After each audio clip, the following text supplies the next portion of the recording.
Hello friends, welcome to AK2 engineer. दोस्तों, इस video में हम बात करने वाले हैं IMRE के कुछ महत्वपूर्ण क्वेश्चन के बारे में। यह एक प्रैक्टिस सेट है और दोस्तों यह पूरा चैप्टर का लिया गया है, जितने भी चैप्टर हैं। तो दोस्तों MCQ है जो इम्पोर्टेंट आपके एग्ज़ाम के उद्देश्य से है। और दोस्तों अगर आप EDD सेकेंड का MCQ चाहते हैं या प्रैक्टिस सेट चाहते हैं तो आप मेरे प्लेलिस्ट में जाकर देख सकते हैं। और दोस्तों इस वीडियो को ज़्यादा से ज़्यादा शेयर कीजिए, क्योंकि बनाने में बहुत ज़्यादा मेहनत लगते हैं। आप चलते हैं बिना किसी तरीके के क्वेश्चन की ओर।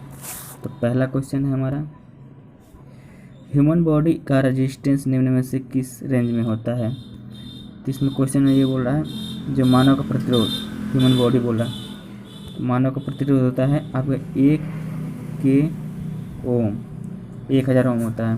तो इसमें देखिए पहला ऑप्शन आपका बोल रहा है 0.01 ओम, बी ऑप्शन है 100 ओम, सी ऑप्शन है 10K ओम और डी ऑप्शन है 1 मेगा ओम। इसमें दोस्तों आपका सभी जो जितने विकल्प है सब गलत है, लेकिन फिर भी हम इसे ट्रिक करके आएंगे क्योंकि इसमें नेगेटिव मार्किंग नहीं है। तो हम अपना सी ट्रिक कर देंगे 10,000 ओम। ओरिजिनल में 1000 होता है। सेकेंड क्वेश्चन है, निम्न में से किससे अधिक करंट इंसान के लिए जानलेवा हो सकती है। तो दोस्तों इसमें बोला जा रहा है कि कौन सा करंट है जो सबसे ज़्यादा नुकसानदायक होती है। तो देखिए दोस्तों इसमें आपके विकल्प दिए गए हैं। पहला विकल्प है 1 मिली एम्पियर, बी ऑप्शन है 8 मिली एम्पियर और सी ऑप्शन है 20 मिली एम्पियर और डी ऑप्शन है 40 मिली एम्पियर। दोस्तों इसमें हमारा 40 मिली एम्पियर सही हो जाएगा।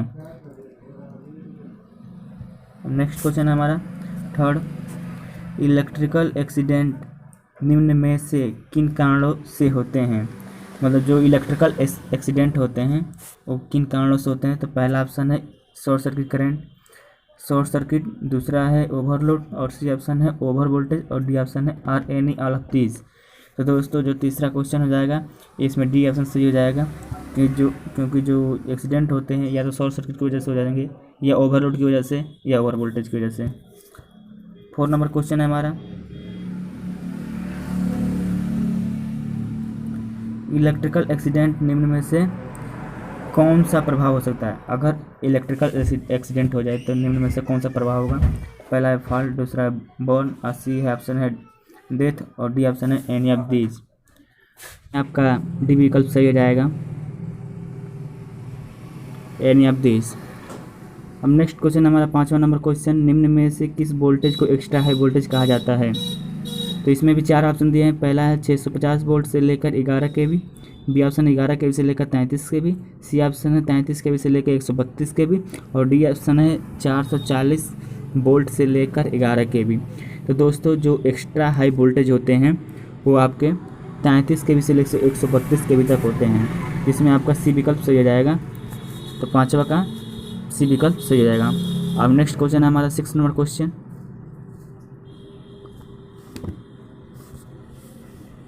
जो 6 नंबर क्वेश्चन है, इंडियन इलेक्ट्रिसिटी के किस रूल में वोल्टेज वेरिएशन को बताया गया है। मतलब रूल नंबर कौन सा है जिसमें वोल्टेज वेरिएशन को बताया गया है। तो इसमें पहला ऑप्शन है रूल नंबर 30, बी ऑप्शन है रूल नंबर 44 और सी ऑप्शन है 54 और डी ऑप्शन है 55। तो जो 6 नंबर क्वेश्चन का आंसर हो जाएगा वो हमारा सी, मतलब रूल नंबर 54 के अंतर्गत आता है जो वोल्टेज में वेरिएशन होता है। अब नेक्स्ट क्वेश्चन है दोस्तों, अगर इंडियन इलेक्ट्रिसिटी रूल जानना चाहते हैं तो उसका मैं अलग से एक वीडियो सेपरेट वीडियो बना चुका हूं। आप जाकर प्लेलिस्ट में चेक कर सकते हैं। उसमें जितने भी नियम है 143 नियम इंडियन इलेक्ट्रिसिटी रूल के, तो सब बता दिए गए हैं उसमें। अब नेक्स्ट क्वेश्चन है हमारा 7वां, रोड क्रॉसिंग के समय 11 kV लाइन की मिनिमम क्लियरेंस होनी चाहिए। मतलब अगर 11 kV की जो लाइन होती है अगर रोड क्रॉस कर रही है तो उसमें मिनिमम क्लियरेंस कितनी होनी चाहिए।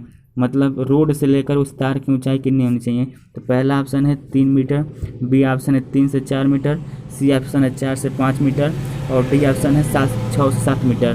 तो ये ऑप्शन आपका सी विकल्प से जाएगा, 4 से 5 मीटर रोड जो क्लियरेंस होती है वो होनी चाहिए।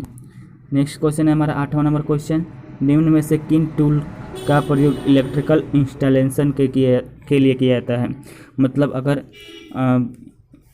इलेक्ट्रिकल इंस्टॉलेशन हो रही है तो उसमें किन किन टूलों का प्रयोग किया जाएगा। तो पहला ऑप्शन है हैमर, बी ऑप्शन है टॉर्पीडो लेवल, और सी ऑप्शन है ब्रेन सेट, और डी ऑप्शन है ऑल ऑफ दीज। तो इसमें हमारा डी विकल्प सही जाएगा, सभी का प्रयोग होता है, तो आपका डी विकल्प सही हो जाएगा।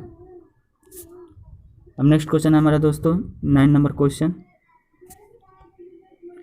ऑयलिंग एंड ग्रीसिंग को किस प्रकार के मेंटेनेंस की आवश्यकता होती है। मतलब किसी भी अगर सामान जैसे कि उपकरण हो गए, मोटर हो गया, तो उसको ऑयलिंग या ग्रीसिंग के लिए किस प्रकार के मेंटेनेंस की आवश्यकता होती है। तो पहला ऑप्शन है डेली मेंटेनेंस, मतलब रोज़ उसके मेंटेनेंस की आवश्यकता होती है। बी ऑप्शन है वीकली, और सी ऑप्शन है 6 मंथली, और डी ऑप्शन है ब्रेकडाउन। तो इसमें हम वीकली करते हैं, मतलब सप्ताह पर उसका मेंटेनेंस करते रहते हैं। तो इसमें हमारा बी विकल्प सही हो जाएगा, 9 का बी। अब नेक्स्ट क्वेश्चन है हमारा 10 नंबर क्वेश्चन। 10वां क्वेश्चन ये कह रहा है निम्न में से कौन सी एक्सेसरीज का प्रयोग सेफ्टी के लिए किया जाता है। तो पहला ऑप्शन है ग्लोव्स, बी ऑप्शन है हेलमेट, और सी ऑप्शन है स्क्रू ड्राइवर, और डी ऑप्शन है बोथ ए एंड बी। तो इसमें दोस्तों ग्लोव्स जो होते हैं और हेलमेट होते हैं, दोनों का प्रयोग होता है। स्क्रू ड्राइवर का प्रयोग नहीं होता है सेफ्टी के लिए, वो तो बस नट बोल्ट खोलने के लिए होता है। तो इसमें आपका डी विकल्प सही हो जाएगा। दोस्तों ये हमारा रहा प्रैक्टिस सेट 1। अब चलते हैं प्रैक्टिस सेट 2 पे। तो दोस्तों ये हमारा रहा प्रैक्टिस सेट नंबर 2। तो दोस्तों इसके बारे में जान लेते हैं। पहला क्वेश्चन इसका है स्पेनर का प्रयोग किस लिए किया जाता है। जो स्पेनर होता है उसका प्रयोग किस लिए किया जाता है। तो स्पेनर का प्रयोग नट बोल्ट कसने के लिए किया जाता है। दूसरा ऑप्शन है तार काटने के लिए किया जाता है, सी ऑप्शन है लकड़ी में छेद करने के लिए किया जाता है, और डी ऑप्शन इनमें से कोई नहीं। इसमें पहला विकल्प सही हो जाएगा, नट बोल्ट कसने के लिए किया जाता है। अब नेक्स्ट क्वेश्चन है हमारा हैंड हेल्ड मेगर को पावर सप्लाई कहाँ से मिलती है। जो हैंड हेल्ड मेगर होती है उसको पावर सप्लाई, मतलब उसमें पावर सप्लाई कहाँ से मिलती है। तो पहला ऑप्शन है एसी मोटर, बी ऑप्शन है एसी जनरेटर, सी ऑप्शन है एक्सटर्नल पावर सप्लाई, और डी ऑप्शन है डीसी जनरेटर। तो इसमें हमारा डी विकल्प सही हो जाएगा, डीसी जनरेटर। नेक्स्ट क्वेश्चन है हमारा 3rd number question, electronics multimeter निम्न में से किसे नहीं माप सकता। मतलब जो बोल रहा है मल्टीमीटर किसे नहीं माप सकता। तो पहला ऑप्शन है वोल्टेज, दूसरा ऑप्शन है करंट, और सी ऑप्शन है रेजिस्टेंस, और डी ऑप्शन है एनर्जी। तो इसमें जो वोल्टेज होते हैं, करंट होते हैं और रेजिस्टेंस, तीनों को ये माप सकता है, लेकिन एनर्जी को नहीं माप सकता। एनर्जी मापने के लिए एनर्जी मीटर का प्रयोग किया जाता है। अब नेक्स्ट क्वेश्चन है हमारा एक्सीडेंट से बचने के लिए सबसे अच्छा तरीका क्या है। सबसे अच्छा तरीका पहला है प्राचीन तरीके से काम करना, बी ऑप्शन है अपने तरीके से काम करना, और सी ऑप्शन नौकरी मशीन तथा कार्य स्थल से संबंधित सुरक्षा नियमों का पालन करना, और डी ऑप्शन है सुरक्षा उपकरणों का प्रयोग करना। तो इसमें हमारा सी ऑप्शन सही हो जाएगा, नौकरी मशीन तथा कार्यस्थल से संबंधित सुरक्षा नियमों का पालन करना। नेक्स्ट क्वेश्चन है हमारा दोस्तों 5 नंबर क्वेश्चन है निम्न में से किन कारणों की वजह से इलेक्ट्रिकल एक्सीडेंट होते हैं। तो पूछ रहा है कि कौन से कारण है जिनसे इलेक्ट्रिक एक्सीडेंट होते हैं। तो पहला unsafe equipment or installation, B option है एन अनसेफ वर्क इन्वायरमेंट, और सी ऑप्शन है अनसेफ वर्क प्रैक्टिस, और डी ऑप्शन है ऑल ऑफ द अबव। इसमें दोस्तों जो डी ऑप्शन है ऑल ऑफ द अबव सही हो जाएगा, क्योंकि अगर आप गलत इंस्टॉलेशन कर रहे हैं या गलत उपकरण का प्रयोग कर रहे हैं उससे भी एक्सीडेंट हो सकते हैं।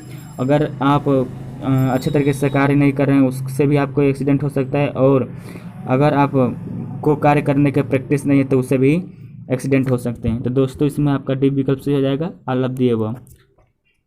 अब देखिए इसमें दोस्तों जो 6 नंबर क्वेश्चन कह रहा है इलेक्ट्रिक इंजरी होने पर प्रथम क्या करना चाहिए। इंजरीज होने मतलब अगर विद्युत से दुर्घटना हो जाने पर तो पहले क्या करना चाहिए। पहला ऑप्शन है डॉक्टर या हॉस्पिटल को सूचित करके मदद मांगना चाहिए, बी ऑप्शन है व्यक्ति को कोई गर्म पेय पदार्थ पिलाना चाहिए, सी ऑप्शन है एम्बुलेंस की प्रतीक्षा वेट करनी चाहिए, और डी ऑप्शन है व्यक्ति के कपड़े ढीले करके उसे सांस लेने में मदद करनी चाहिए।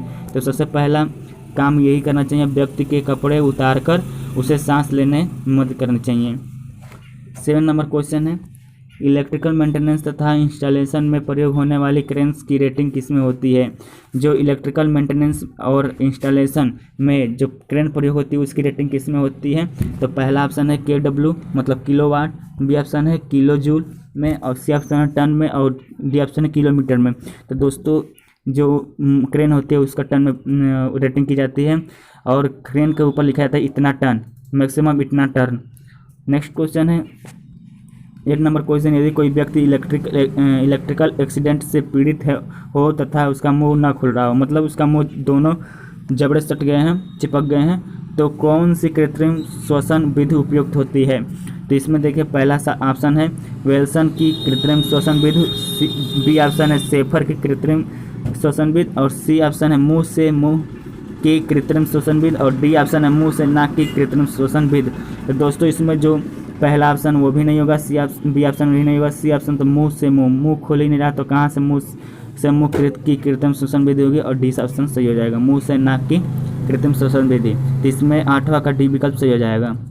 नेक्स्ट क्वेश्चन है 9 नंबर क्वेश्चन, निम्न में से किस फायर एक्सटिंग्विशर का प्रयोग बिजली से लगी आग को बुझाने के लिए किया जा सकता है? तो इसमें पहला ऑप्शन है वेट केमिकल, बी ऑप्शन है CO2, सी ऑप्शन है ड्राई पाउडर, और डी ऑप्शन है बोथ बी एंड सी। तो दोस्तों अगर आग लग जाए, बिजली से आग लग जाए, तो उसमें हमारा CO2 और ड्राई पाउडर का प्रयोग किया जाना चाहिए। वेट केमिकल का प्रयोग नहीं करना चाहिए, क्योंकि वेट मतलब गीला और केमिकल मतलब रसायन। गीला रसायन से आपको विद्युत मतलब गीले चीज़ में विद्युत का प्रभाव हो सकता है, तो इसीलिए उसका नहीं करना चाहिए। तो इसमें आपका डी विकल्प सही जाएगा, both B and C. Next question है हमारा, बिजली से लगने वाली आग को किस कैटेगरी में रखा जाता है? मतलब बिजली से जो आग लग जाती है उसे किस कैटेगरी में रखा जाता है? तो 10वां का जो ऑप्शन हो जाएगा आपका सी, उसको सी कैटेगरी में रखा जाता है। तो दोस्तों ये हमारा है प्रैक्टिस सेट 1 और प्रैक्टिस सेट 2। तो दोस्तों ये वीडियो कैसा लगा कमेंट में ज़रूर बताएं, और नेक्स्ट प्रैक्टिस सेट नंबर 3 के लिए आप मेरे चैनल से जुड़े रहिए, और चैनल को ज़्यादा से ज़्यादा सब्सक्राइब कीजिए, और वीडियो को ज़्यादा से ज़्यादा शेयर कीजिए। बनाने में दोस्तों 3-4 घंटे लग जाते हैं, जिससे काफ़ी समय नुकसान होता है। कम से कम मेहनत का तो फल दीजिए, ज़्यादा से ज़्यादा शेयर कीजिए। Thanks for watching.